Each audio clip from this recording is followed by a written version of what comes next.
জন্য আল্লাহ রাসূল সাল্লাল্লাহু আলাইহি ওয়াসাল্লাম বলেন, যে সমস্ত মহিলারা চারটা নেক আমল করবে, 1 নম্বর দৈনিক 5 ওয়াক্ত নামাজ, 2 নম্বর রমজান মাসের রোজা, 3 নম্বর ফরজ মতে চলা। কয়টা? 3টা। 4 নম্বর ওয়া আতাআত বালাহা, যে সমস্ত মহিলারা তার স্বামীর কথা মানবে। তার কথা, স্বামীর কথা, আরো জোরে কোন, আরো জোরে কোন।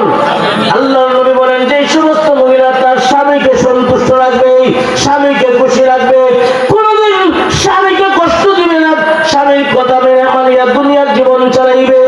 অনেক আল্লাহ বান্দা বান্দি, অনেক মহিলা এমন আছে স্বামীকে মানে না, স্বামীকে লুকাইয়া বাবার দরবারে যায়। আছে না? আছে, আছে। স্বামীরে লুকাইয়া বড় পীরের কাছে যায়।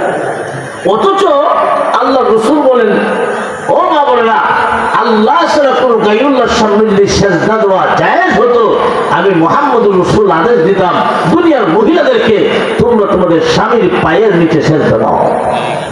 একজন মহিলার জন্য তার স্বামী হলো বড় পীর। কোন মহিলা মারা যাওয়ার পরে তার স্বামী যদি তার উপর সন্তুষ্ট থাকে, ওই মহিলার জন্য আল্লাহ করে জান্নাত ওয়াজিব হয়ে যায়। আর স্বামী যদি আল্লাহ আমার আপদ দূর করছে, মরছে, যে আপদ তো দূরেছে, তাহলে বুঝলেন ঠিকানা ভুলে। এই জন্য একজন মহিলার দায়িত্ব হলো তার স্বামীকে সন্তুষ্ট রাখা, সুখে দুঃখে সর্ব অবস্থা। কোন মহিলা যদি স্বামীর মনে কষ্ট দেয় না, স্বামীকে যদি সন্তুষ্ট রাখতে পারে, আল্লাহর রাসূল বলেন, ফালতাদখুল মিন আইয়ি আবওয়াবিল জান্নাতি শাআত, ওই সমস্ত মহিলাদের জন্য আল্লাহ হাসরের মাঠে জান্নাতের 8টা দরজা খুলে দিবেন। প্রত্যেক দরজা দিয়ে ডাকা হবে, ওয়েলকাম, এদিকে আসেন, এদিকে আসেন। ফালতাদখুল মিন আইয়ি আবওয়াবিল জান্নাতি শাআত, আল্লাহর নবী বলেন, জান্নাতের 8টা দরজা খুলে দেওয়া হবে। ওই সমস্ত নেককার মহিলা যেই দরজা দিয়ে ইচ্ছা ওই দরজা দিয়ে আল্লাহ তুই জান্নাতে ঢুকবে।